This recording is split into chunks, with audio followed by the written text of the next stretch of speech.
বহু দিনের স্বপ্ন ছিল যে একটু নবদ্বীপ ধামে পা রাখবো।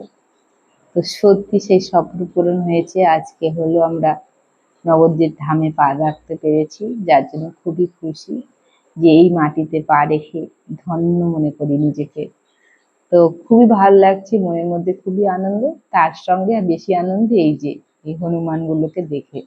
দেখুন কি সুন্দর মা বাচ্চাটা একদম জড়িয়ে ধরে বসে আছে, আর যে যাচ্ছে তাকে থালা মারছে। কত সুন্দর দেখতে, মানে দেখেও শান্তি পাওয়া যায়। আর এই যে ভাইটা হলো ওর সঙ্গে খেলছিল। তা আমি আর দেখে থাকতে পারলাম না, আমার আবার স্বভাব হয়ে গেছে সবকিছু ক্যামেরা বন্দি করা, যে আমার বন্ধুদের সঙ্গে শেয়ার করব, যার জন্য আরো বিশেষ করে ক্যামেরা করা। তো আমার খুব ভালো লাগতো ছেলেকে দেখে, বাচ্চাটা কত সুন্দর দেখতে। আর মানে এতটা ভালো লাগছিল। খাবার কিছু ছিল না হাতে, যার জন্য দিতে পারিনি যে ওদের কিছু খেতে দেবো। আর দেখুন এই যে গাছটায় ওই দেখুন এখানে ওখানে বসে আছে, মানে এদের দেখে এতটা শান্তি পেয়েছি। নবদ্বীপ ধামে নামার সঙ্গে সঙ্গে হনুমানের সঙ্গে দর্শন, যার জন্য আরো বেশি ভালো লাগছে।